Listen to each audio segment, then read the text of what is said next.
Zakaria 6. Penglihatan ke-8. 4 kereta. Aku melayangkan mataku pula, maka aku melihat tampak keluar 4 kereta dari antara 2 gunung. Adapun gunung-gunung itu adalah gunung-gunung tembaga. Kereta pertama ditarik oleh kuda merah, kereta kedua oleh kuda hitam, kereta ketiga oleh kuda putih, dan kereta keempat oleh kuda yang berbelang-belang dan berloreng-loreng. Berbicaralah aku kepada malaikat yang berbicara dengan aku itu. Apakah arti semuanya ini, Tuanku? Berbicaralah malaikat itu kepadaku.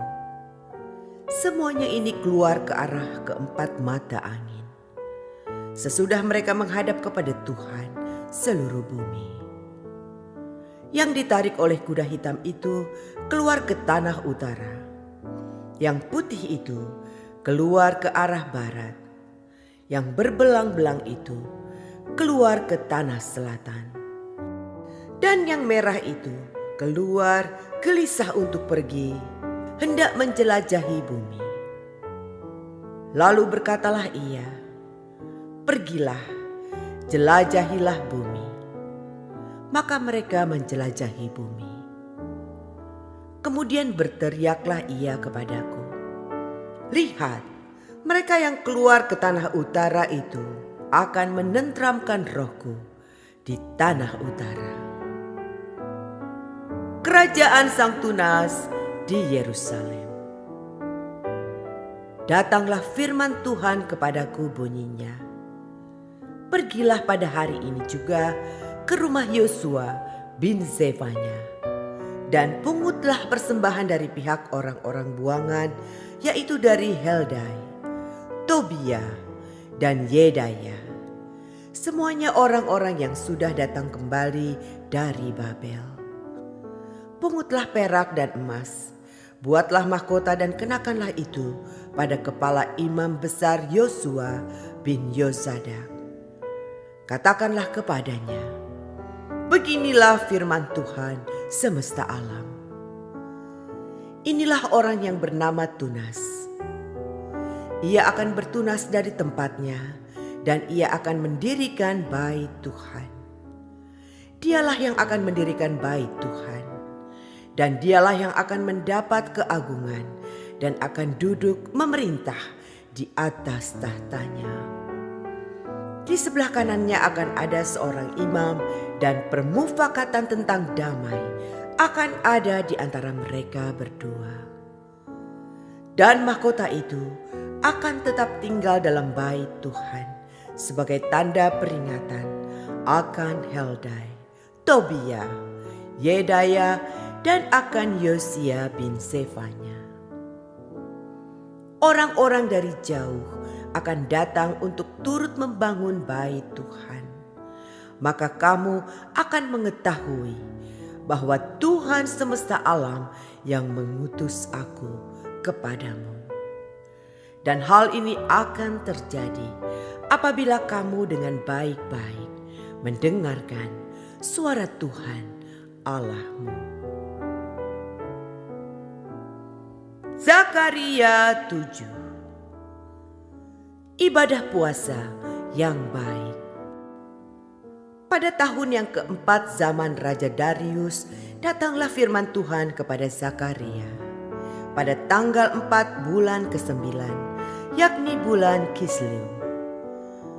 Adapun penduduk Betel telah mengutus Sarezer dan Regem Melek serta orang-orangnya untuk melunakkan hati Tuhan, untuk menanyakan kepada para imam dari rumah Tuhan semesta alam dan kepada nabi demikian, haruskah kami sekalian menangis dan berpantang dalam bulan yang kelima seperti yang telah kami lakukan bertahun-tahun lamanya?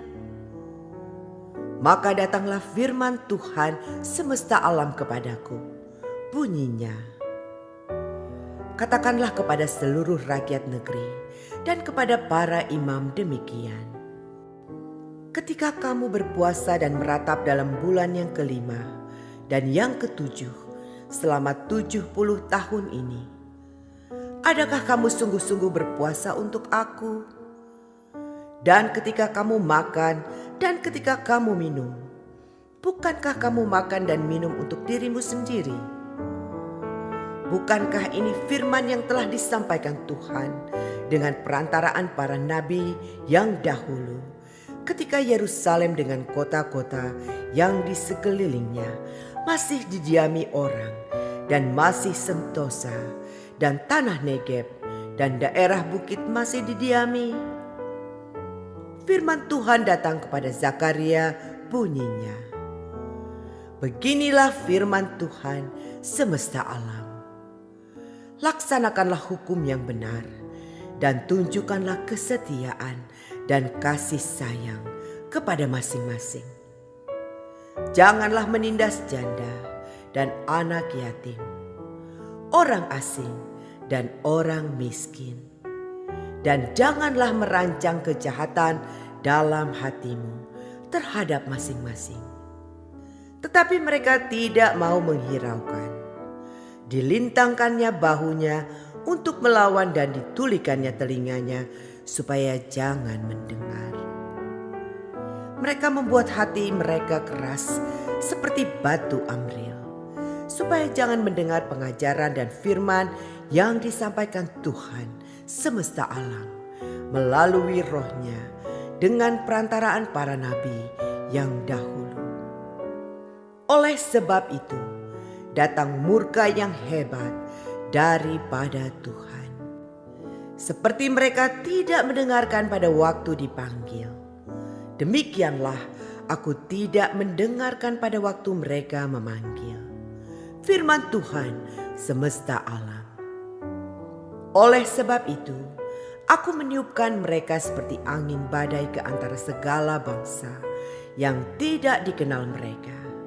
Dan sesudahnya, tanah itu menjadi sunyi sepi, sehingga tidak ada yang lalu lalang di sana. Demikianlah mereka membuat negeri yang indah itu menjadi tempat yang sunyi sepi.